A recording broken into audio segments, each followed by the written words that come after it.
O Grande Reset 2026, a nova ordem energética e o plano para controlar seu bolso. O Banco Mundial projetou forte alta de energia e fertilizantes em 2026 por causa da guerra no Oriente Médio e das interrupções no Estreito de Hormuz. A Reuters reportou que o Goldman Sachs viu o fluxo por Hormuz em apenas 10% do normal em meados de abril. E estudos recentes apontam que o Brasil depende de importações para cerca de 88% do fertilizante total consumido.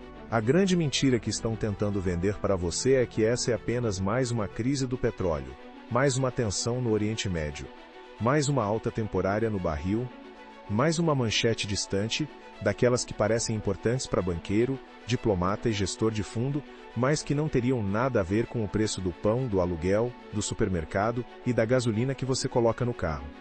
Só que essa é exatamente a armadilha. Quando o petróleo sobe, não é só o combustível que fica mais caro. Sobe o custo do frete, da comida, da embalagem, do plástico, do fertilizante, da passagem aérea, da indústria, do crédito, da inflação e até da dívida do governo. O petróleo não é apenas uma commodity, ele é uma das colunas escondidas da civilização moderna. A economia digital pode estar cheia de inteligência artificial, bancos online, aplicativos e moedas invisíveis, mas o mundo real ainda se move com navio, caminhão, diesel, gás natural, fertilizante, aço, comida e energia. É por isso que a crise atual não deve ser lida como um susto passageiro, ela é um raio-x do sistema. Ela está mostrando quem depende de quem controla os gargalos, quem tem energia para vender, quem tem moeda forte para atravessar o pânico, e quem vai pagar a conta quando os grandes jogadores mudarem as regras do tabuleiro. E a primeira coisa que você precisa entender é simples: o preço do petróleo não precisa ficar alto para sempre para destruir o seu orçamento. Ele só precisa ficar alto pelo tempo suficiente para contaminar toda a cadeia. A transportadora reajusta o frete. O supermercado reajusta os produtos. O agricultor paga mais caro para plantar. A companhia aérea aumenta a passagem. A indústria repassa custo. O governo sente pressão nos subsídios, na arrecadação e na inflação. O Banco Central olha para esse cenário e fica sem espaço para baixar juros. O crédito continua caro. A prestação pesa mais. O aluguel fica mais difícil. E quando o cidadão comum percebe, aquela guerra distante já entrou dentro da cozinha dele. É assim que a geopolítica chega na vida real. Ela não bate na porta dizendo "Boa noite, sou Estreito de Hormuz". Ela aparece quando Pedro abastece o carro e percebe que o tanque está levando uma parte maior do salário. Ela aparece quando Laura vai ao mercado e descobre que a mesma compra do mês passado agora cabe em menos sacolas. Ela aparece quando seu Joaquim, dono da padaria, paga mais caro no gás, na farinha, no transporte, na energia e precisa decidir se aumenta o pão ou perde margem até quebrar.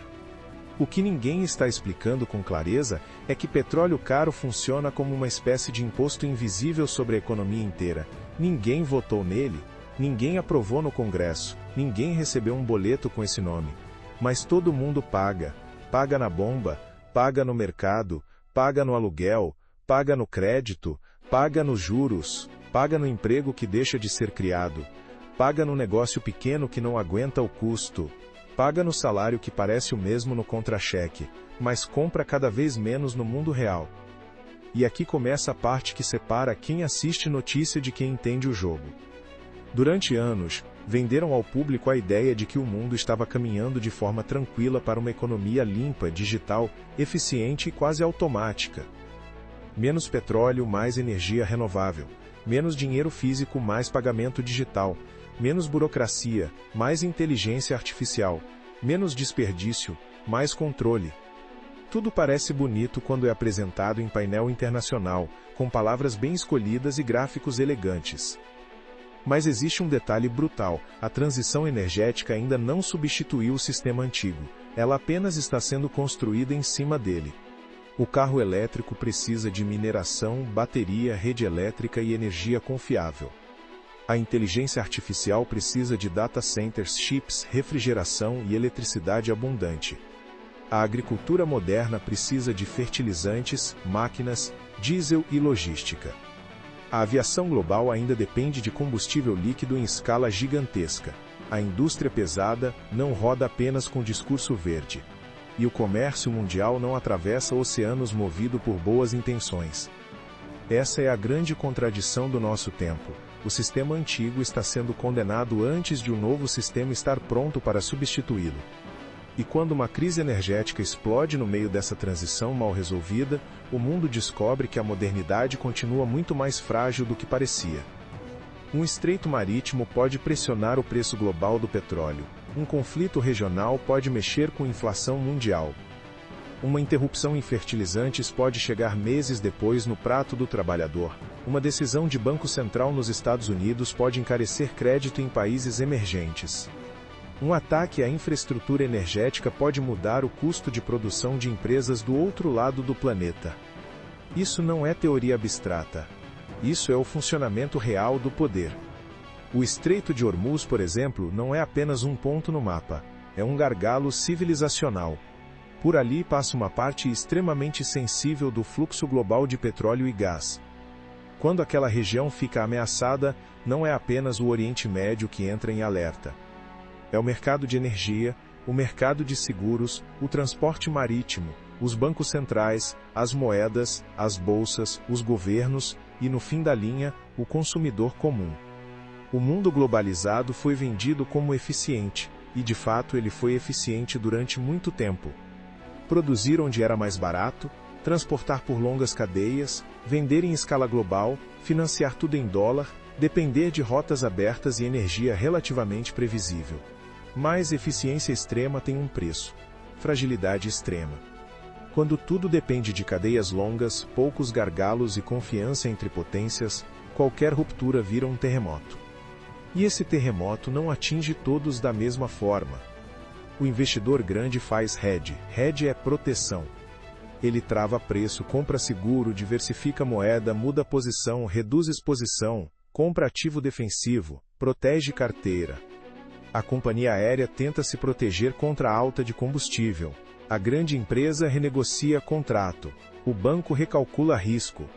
O fundo muda a alocação antes de o pânico chegar na manchete. E o cidadão comum? Muitas vezes ele só descobre a crise quando o cartão de crédito já virou extensão do salário. Essa é uma das injustiças mais profundas do sistema financeiro. Quem tem capital compra proteção antes da tempestade. Quem não tem capital compra esperança depois que começou a chover. Por isso, entender essa crise não é luxo intelectual, é defesa pessoal. Agora vamos traduzir os termos que normalmente são usados para afastar o povo da conversa. Inflação não é simplesmente preço subindo. Inflação é o seu trabalho valendo menos. É você entregar as mesmas horas da sua vida e receber em troca um dinheiro que compra menos comida, menos combustível, menos conforto e menos futuro. Selic não é apenas uma taxa decidida por tecnocratas em Brasília. Selic é o preço básico do dinheiro. Quando ela fica alta, o crédito encarece, a prestação pesa, o financiamento trava, a empresa investe menos e o consumo desacelera. Câmbio não é só o dólar no jornal. Câmbio é o termômetro da confiança e da dependência externa. Se o dólar sobe, tudo que o Brasil compra lá fora fica mais caro, inclusive máquinas, insumos, tecnologia e fertilizantes. PIB não é só número de economista. PIB é o tamanho do bolo que o país consegue produzir. Se o bolo cresce pouco e os preços sobem muito, a população sente como se estivesse correndo numa esteira. Faz força, sua, se cansa, mas não sai do lugar. Quando o petróleo, inflação, juros e câmbio se combinam, o resultado pode ser um dos cenários mais desagradáveis da economia: crescimento fraco com custo de vida alto. O nome técnico é estagflação. Na prática, é o país sem fôlego e com febre ao mesmo tempo. A economia não anda, mas os preços continuam apertando.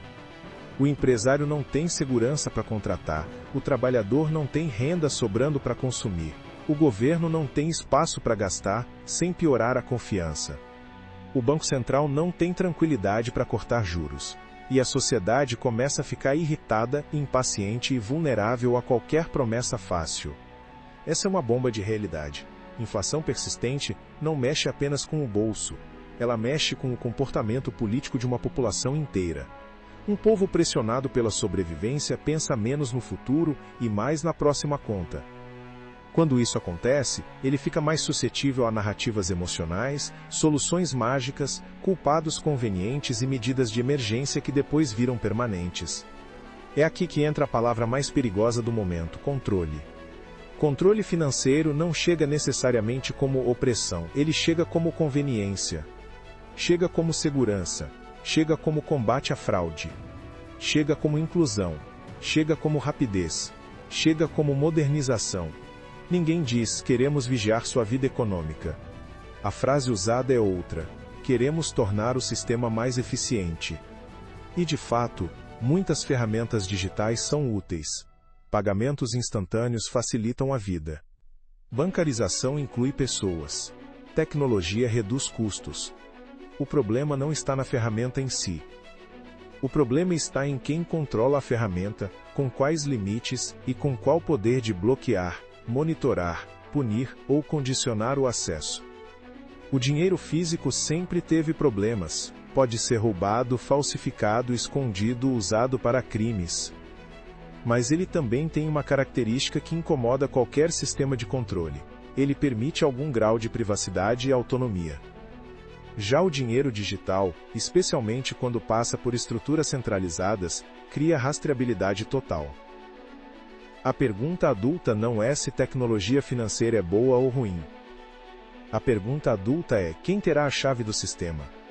Porque o futuro pode não ser dividido apenas entre direita e esquerda, ricos e pobres, público e privado.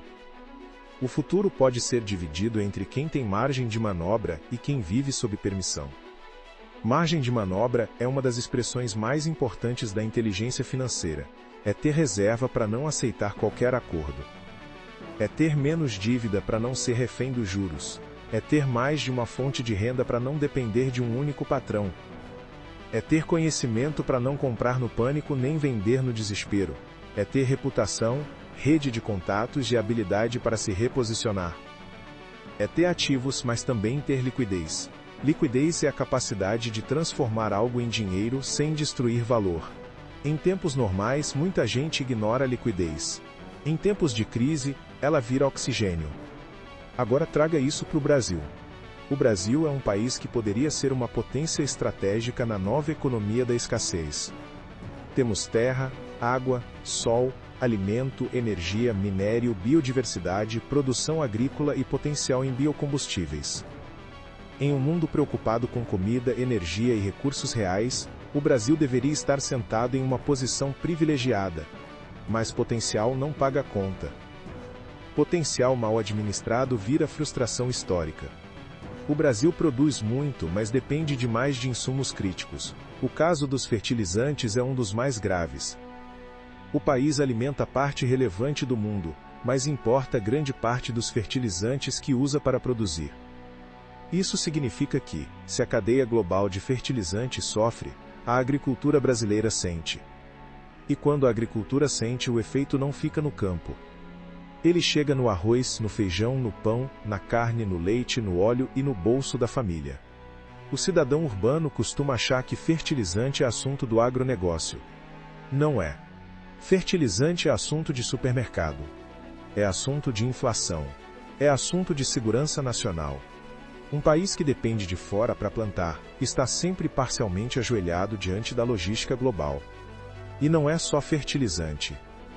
É gás natural, tecnologia, máquinas, componentes, semicondutores, defensivos, equipamentos, crédito seguro, transporte. A soberania de um país moderno não se mede apenas por bandeira e discurso. Mede-se pela capacidade de produzir, transportar, financiar, defender e alimentar a própria população em tempos de choque. Essa é outra bomba de realidade. País que não domina energia, comida, moeda e infraestrutura pode ter eleição, hino e palanque, mas continua vulnerável às decisões de quem controla os gargalos. E aqui entra a crítica que precisa ser feita sem paixão partidária. O Brasil historicamente desperdiça crises. Em vez de transformar choques externos em planejamento estratégico, muitas vezes transforma tudo em briga eleitoral, improviso fiscal, subsídio mal desenhado, discurso ideológico e obra de curto prazo. Foi assim em várias áreas. Energia vira guerra cultural, infraestrutura vira promessa, educação produtiva vira slogan, fertilizante vira detalhe técnico. Biocombustível vira pauta de ocasião. E, quando a próxima crise chega, todo mundo finge surpresa. Mas não deveria haver surpresa. A crise do petróleo de décadas passadas ensinou que depender de uma única fonte ou de uma única rota é perigoso. O Brasil respondeu parcialmente com o etanol e mostrou que podia inovar. Mas depois faltou continuidade, escala, integração, pesquisa e estratégia de longo prazo. Biocombustíveis, biometano, biodiesel, etanol de segunda geração, bioinsumos e fertilizantes nacionais deveriam ser tratados como defesa econômica, não apenas como pauta ambiental ou agrícola. Não se improvisa soberania energética no meio da tempestade, é como tentar construir um barco depois que a enchente já levou a casa. Agora olhe para os Estados Unidos, muita gente interpreta uma crise no Oriente Médio como derrota automática americana, mas o jogo é mais complexo. Os Estados Unidos são uma potência energética, financeira, militar e monetária. Tem petróleo, gás, mercado de capitais profundo, dólar, tecnologia, defesa e capacidade de atrair dinheiro em momentos de medo. Isso não significa que eles não sofram. Sofrem, mas também podem capturar vantagem em meio ao caos. Se concorrentes energéticos são enfraquecidos, se a Europa fica mais dependente de gás americano, se países correm para ativos em dólar durante o pânico, se cadeias produtivas voltam para perto do território americano, isso muda o equilíbrio global. O nome bonito para parte desse movimento é reshoring, trazer produção de volta ou para perto. Mas, no fundo, a lógica é maior. Reduzir dependências críticas em um mundo que deixou de confiar plenamente na globalização. Antes, a pergunta era, onde é mais barato produzir? Agora a pergunta está virando, onde é seguro produzir? Essa mudança parece pequena, mas é gigantesca. Produzir com segurança custa mais caro do que produzir apenas buscando o menor custo. Isso significa que a era do produto barato, sustentado por cadeias longas, energia previsível, frete barato e paz comercial, pode estar ficando para trás. O mundo que vem pela frente tende a ser mais caro, mais regionalizado, mais vigiado, mais subsidiado, mais tecnológico e mais estratégico. E quem paga a transição? O consumidor, sempre ele, de um jeito ou de outro. Paga no preço, paga no imposto, paga na inflação, paga na perda de escolha, paga na redução de qualidade. Paga na dívida pública, paga no aumento da vigilância. Paga quando o governo diz que uma medida emergencial é necessária. Paga quando o banco diz que o risco subiu. Paga quando a empresa diz que precisou repassar custo. Paga quando o emprego fica mais difícil porque a margem apertou. Essa é outra bomba de realidade. Quando a elite fala em reorganizar o sistema, ela raramente está falando em reorganizar o próprio conforto. Normalmente está falando em reorganizar o custo que será distribuído para baixo. E os bancos entram nesse cenário com frieza matemática. Banco não é seu inimigo pessoal, mas também não é seu amigo. Banco é uma máquina de precificar risco. Quando há instabilidade, ele aumenta o custo do dinheiro, reduz crédito para quem considera arriscado e protege seu próprio balanço. O comercial pode falar de sonhos, conquistas e futuro, mas, na prática, o banco quer saber se você paga, quanto você paga e qual garantia existe caso você não pague. Em tempos de juros altos e inflação resistente, dívida ruim vira coleira. Cartão de crédito, cheque especial, empréstimo para consumo, financiamento mal planejado, parcela feita para sustentar a aparência. Tudo isso parece administrável enquanto a renda entra e o preço das coisas não assusta. Mas, quando a economia aperta, a dívida revela sua verdadeira natureza. Ela traz o futuro para cobrar no presente. Por isso, proteção patrimonial não começa com escolher um investimento da moda, começa com reduzir fragilidade. A primeira camada de inteligência financeira é sobreviver, ter reserva, cortar desperdício, reduzir dívida cara, entender o próprio orçamento, proteger renda, evitar decisões emocionais, não depender de uma única fonte, não comprar status com dinheiro emprestado, não confundir padrão de vida com prosperidade.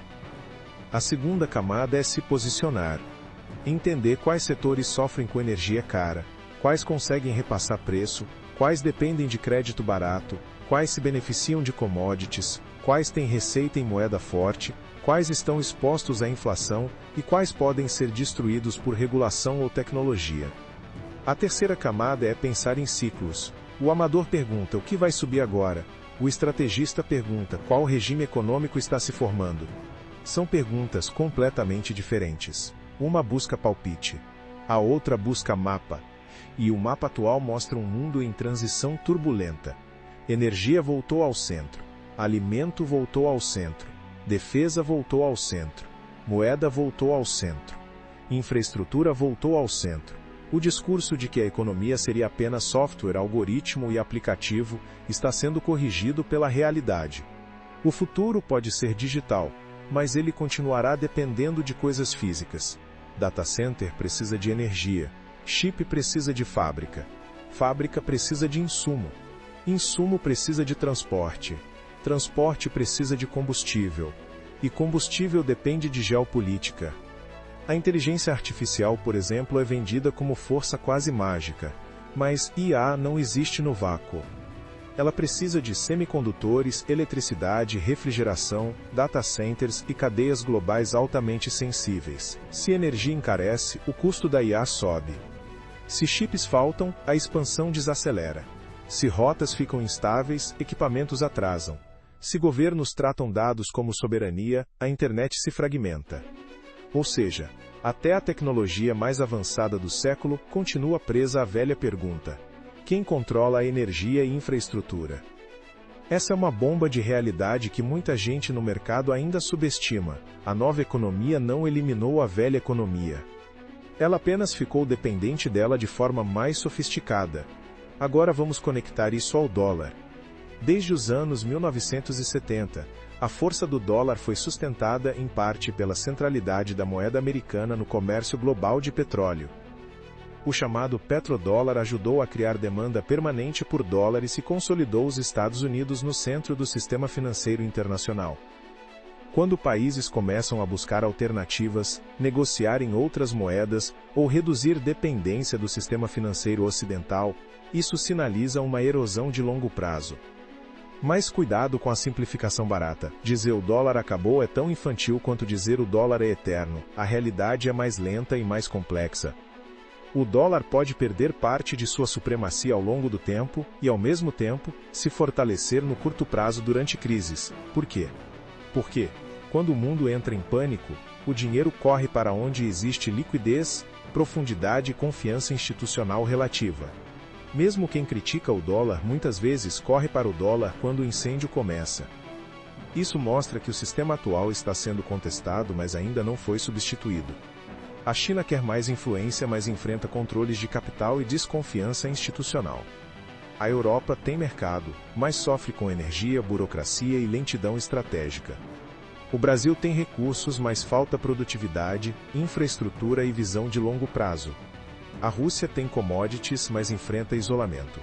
O mundo multipolar está nascendo, mas o parto será doloroso. E, nesse parto, o brasileiro precisa parar de agir como espectador.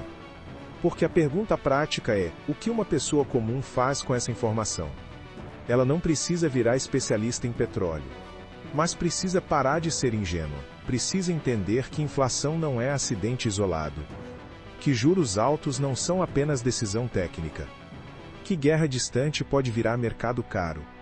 Que governo não cria dinheiro sem consequência. Que banco não empresta barato quando o risco sobe. Que cartão de crédito não é renda. Que financiamento longo em cenário incerto exige cuidado.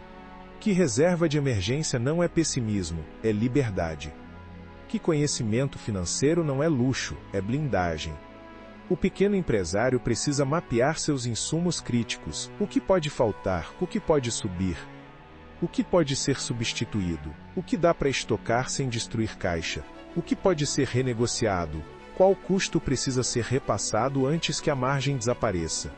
Quem entende isso atravessa a crise. Quem espera o contador avisar depois, sangra em silêncio. O trabalhador precisa olhar para a própria renda. Seu setor depende de consumo supérfluo ou de necessidade básica. Sua função pode ser substituída por tecnologia.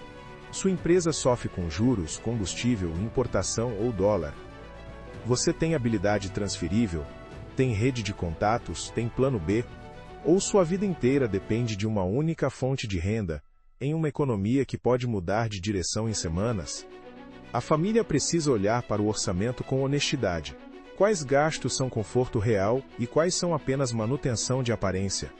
Quais dívidas podem ser eliminadas? Qual padrão de vida só existe porque foi parcelado? Qual parte da renda desaparece em juros? Qual compra foi feita para impressionar pessoas que não pagarão seus boletos? Essa é uma das maiores viradas mentais. Prosperidade não é parecer rico. Prosperidade é ter escolha. Quem tem escolha não entra em pânico no primeiro choque. Quem tem escolha negocia melhor. Quem tem escolha espera melhor. Quem tem escolha compra tempo. Quem tem escolha não aceita qualquer proposta, qualquer crédito, qualquer emprego, qualquer narrativa. E é exatamente por isso que sistemas de controle preferem populações endividadas, ansiosas e dependentes. Uma população com margem de manobra é mais difícil de conduzir.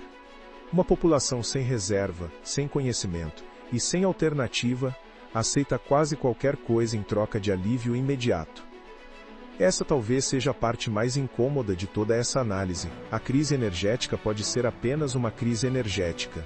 Mas também pode ser mais uma etapa de uma transformação maior, em que energia cara, inflação, digitalização financeira, endividamento público, inteligência artificial e instabilidade geopolítica empurram a sociedade para modelos cada vez mais centralizados de controle econômico. Não é preciso imaginar uma conspiração perfeita para perceber a direção dos incentivos. Governos querem mais controle fiscal e social. Bancos querem reduzir risco e aumentar previsibilidade. Grandes empresas querem dados, escala e dependência do consumidor. Organismos internacionais querem padrões globais. Tecnocratas querem eficiência. E o cidadão comum quer conveniência. Quando tudo isso se combina, a liberdade pode diminuir sem que ninguém anuncie uma ditadura. Ela apenas vai sendo trocada, aos poucos, por facilidade. A crise entra. A solução aparece. A solução vira padrão, o padrão vira obrigação. A obrigação vira normalidade. Foi assim com muita coisa. E pode ser assim com o dinheiro. Por isso o grande reset não precisa começar com um discurso oficial. Ele pode começar no cotidiano, no fim gradual do dinheiro físico. Na expansão da identidade digital. No crédito condicionado a comportamento. Na tributação mais automatizada. Na rastreabilidade total. Na justificativa de combater fraude, desperdício, crise climática, terrorismo, sonegação ou instabilidade. Algumas justificativas podem até ter base real. O problema é quando a solução concentra poder demais em poucas mãos. E aqui está o ponto central. Não se protege liberdade apenas reclamando do sistema. Protege-se liberdade construindo independência prática.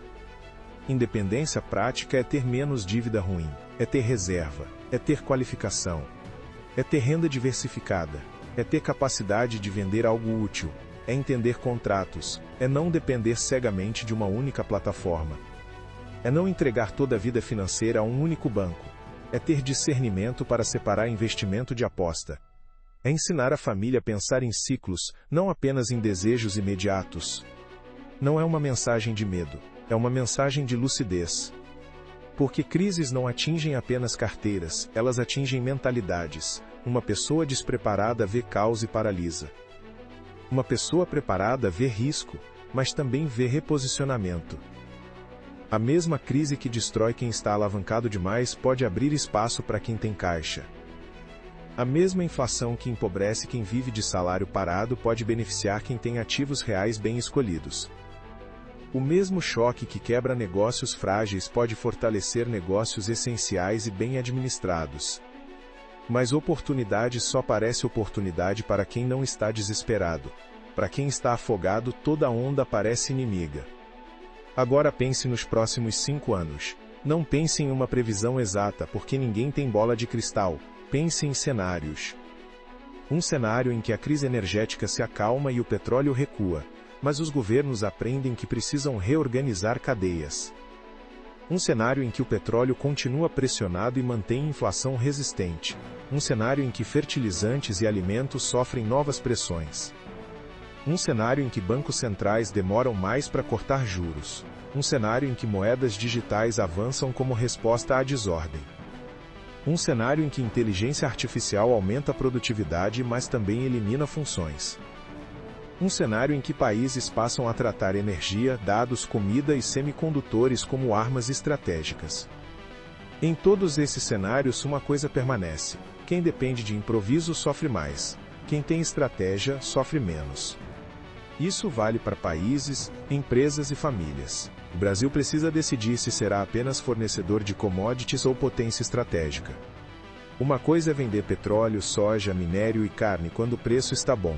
Outra coisa é transformar essa vantagem em indústria, tecnologia, infraestrutura, energia barata, fertilizante, logística, educação técnica e moeda mais confiável. Commodity alta pode ser bênção ou anestesia, ela pode financiar o futuro ou esconder incompetência. País sério usa bonança para construir base. País imaturo usa bonança para sustentar narrativa. E o cidadão precisa fazer a mesma pergunta em escala doméstica. Quando entra dinheiro, você constrói base ou aumenta a aparência? Quando a renda melhora, você reduz fragilidade ou cria novas parcelas? Quando o mercado sobe, você aprende ou acha que virou gênio? Quando a crise passa, você se prepara para a próxima ou volta a viver como se estabilidade fosse garantida? Essa é a pergunta que este momento coloca diante de todos nós. Porque talvez o petróleo não seja apenas o tema da crise, talvez ele seja o mensageiro. Ele está lembrando ao mundo que não existe prosperidade sem energia. Não existe alimento barato sem insumo. Não existe moeda forte sem confiança. Não existe crédito barato sem estabilidade. Não existe liberdade econômica sem margem de manobra. Não existe soberania sem planejamento. E não existe proteção patrimonial sem enxergar antes o que a maioria só entende depois. A mídia pode continuar tratando tudo como uma sequência de manchetes. Petróleo subiu, bolsa caiu, dólar oscilou, Banco Central reagiu, governo comentou, mercado ajustou. Mas quem olha apenas manchete vê pedaços. Quem entende o jogo vê a rede. Petróleo conversa com inflação, inflação conversa com juros, juros conversam com crédito. Crédito conversa com consumo, consumo conversa com emprego, emprego conversa com política, política conversa com moeda, moeda conversa com poder, e poder conversa com controle. É essa rede que você precisa enxergar. Porque o próximo grande choque financeiro talvez não chegue com a cara de 2008. Em 2008 o centro foi o sistema imobiliário e bancário. Agora, o gatilho pode vir de energia, guerra, logística, dívida pública, moeda, tecnologia ou uma combinação de todos eles. Crises novas raramente repetem exatamente a roupa das crises antigas, elas usam outra máscara. Quem espera o passado se repetir perfeitamente costuma reconhecer o perigo tarde demais. Então a pergunta é maior que 2008, talvez não seja a melhor pergunta. A pergunta melhor é: e se for diferente de 2008, mas atingir sua vida com a mesma força? E se o próximo choque não começar no banco, mas no barril, não começar no financiamento imobiliário americano, mas no custo global de energia? Não começar com títulos tóxicos, mas com cadeias de suprimento quebradas? Não começar com um colapso súbito, mas com uma corrosão lenta do poder de compra, da liberdade financeira e da estabilidade social? Essa é a possibilidade que exige atenção. Não para viver assustado, mas para viver acordado. A diferença entre medo e prudência é o mapa. Medo diz, vai dar tudo errado. Prudência diz, se algo der errado eu não serei pego completamente despreparado. Medo paralisa. Prudência organiza. Medo consome energia. Prudência constrói margem.